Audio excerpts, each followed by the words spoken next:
ও আচ্ছা আচ্ছা, ওপারটা টাইগার ওই পাশে সব বাঘগুলো যখন জল খেতে আসে, এই জাস্ট এই শেডটার ওই পারটাই টাইগার রিজার্ভ হয়।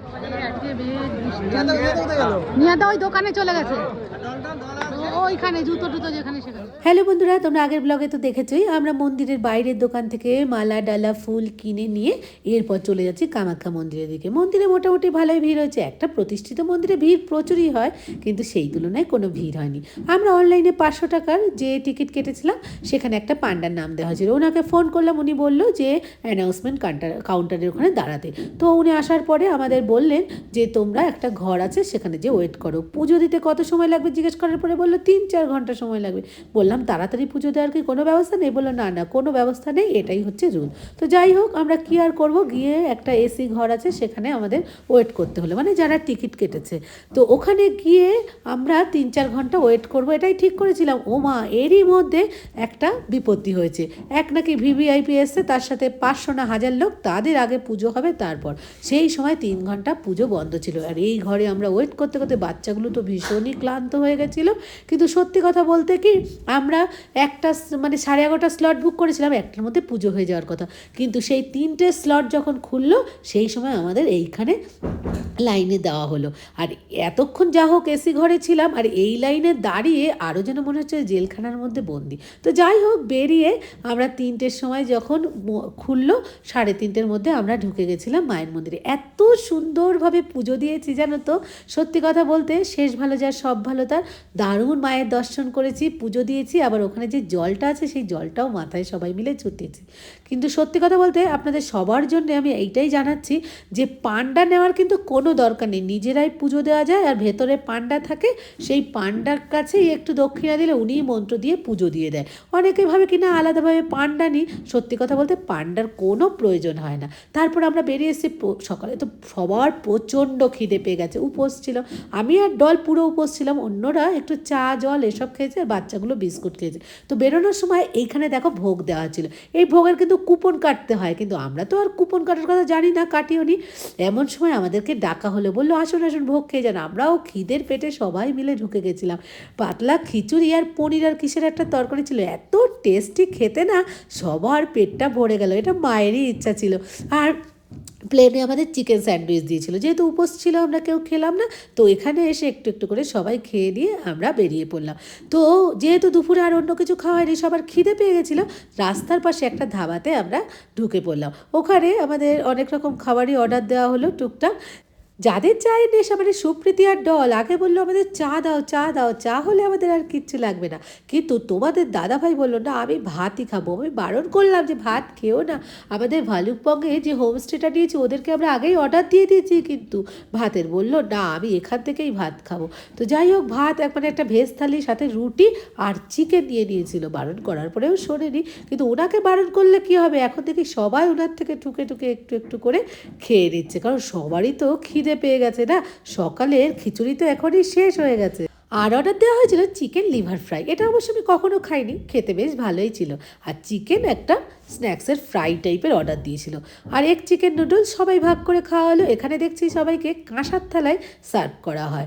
খাবার দাবার যে খুব খারাপ ছিল তা না, খুব ভালোও ছিল না, খিদের পেটে এগুলোই খুবই ভালো লাগছিল। তারপরে আবার আমরা রওনা দিলাম, আর যাচ্ছি দেখো ঘন জঙ্গলের মাঝখান দিয়ে রাস্তা, আর অন্ধকার, বেশ রাত হয়ে গেছে, বেশ ভয় ভয়ও করছিল। এই দুপাশে নাকি টাইগার রিজার্ভ ফরেস্ট, আর ঐশীকে তো সমানে ভয় দিচ্ছে, ও সরস্বতী রাজ আর ডল, ওই দেখ ভূত আসছে তোকে ধরবে, আর ঐশী তো চিৎকার চেঁচামেচি করছে। যাই হোক, বেশ আনন্দ করেই চলে আসলাম। এরপরে চলে আসলাম আমাদের হোমস্টেতে। ভালুকপঙ্গে এই হোমস্টেটাই নিয়ে হয়েছিল, মানে রাত্রেটা থাকবো, সকালবেলায় চলে যাব, সেই জন্য যা একটা পাওয়া হয়েছিল সেটাই বুক করা হয়েছিল। কিন্তু ভিতরে ঢুকে দেখলাম খুব একটা খারাপ না। ভালুকপুং যাওয়ার পথে বড় একটা বিপত্তি হয়েছিল, আমার হাজব্যান্ড পুরোপুরি অসুস্থ হয়ে গেছিলো, এত মাথা ঘুরছে, বলছে শ্বাস নিতে কষ্ট হচ্ছে। পেট্রোল পাম্পে এক জায়গায় দাঁড়িয়ে অনেকটা বমিও করলো। আসলে সকাল থেকে যা পাচ্ছে তাই খাচ্ছে, উনি তো কারোর কথা শোনে না, খেতে ভালোবাসে। তো যাই হোক, আমার তো সারা রাস্তা প্রচণ্ডই ভয় করছিল, গ্যাসের ওষুধ দিলাম। এসে আমরা যখন পৌঁছালাম রাত্রি প্রায় 11টা। তো দুটো ঘর ওপরে ছিল, দল আর সরস্বতী একটা রাত চলে গেল, নিচে আমরা আর ভাইরা। তো রুমগুলো বেশ ভালোই ছিল, ওয়াশরুমটাও খুবই ভালো ছিল। আমি তো যে কোনো জায়গায় গেলে আগে ওয়াশরুমটা দেখি, ওয়াশরুম ঠিক হলে সব কিছুই ঠিক। তো যাই হোক, ফ্রেশ হয়ে ওপরে চলে গেলাম, কারণ খাবার তো আমাদের আগেই অর্ডার দেওয়া ছিল। তো তোমাদের দাদাভাই আর খেলো না। বললাম তুমি কি কিছু খাবে? বললো না না, আজকে কেন, আমি আর কোনো দিন কিছু খাবো না। ভাবতে পারছো কতটা শরীর খারাপ হলে একটা মানুষ যে খেতে ভালোবাসে সে বলছে আর জীবনে কোনো দিন খাবো না। অ্যাকচুয়ালি রাস্তায় মনে হয় ওই হোটেলটার খাবারই ভালো ছিল না।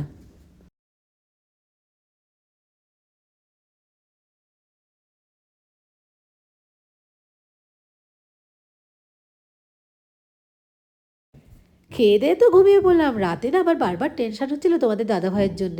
দেখলাম না অঘরে মানুষটা ঘুমাচ্ছে। আমি বললাম ঘুমাচ্ছে যখন তাহলে তো ভালোই।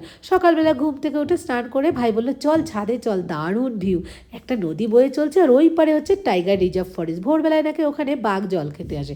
আর ঐশী আর ওচ্চিকে দেখো কী যে আনন্দ ওদের, ঘুরতে বেরোলে ঘোরা হলে ওদের কিচ্ছু লাগে না। বাচ্চা দুটো এমনি জ্বালায়ও না জানো তো, খুব ভালো।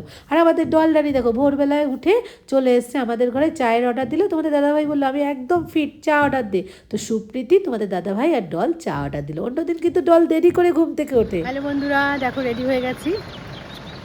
আর এই যে পেছনে আমাদের গাড়ি দেখতে পাচ্ছ, ওরা সবাই রেডি হচ্ছে, আমি হয়ে গেছি, ডলও রেডি।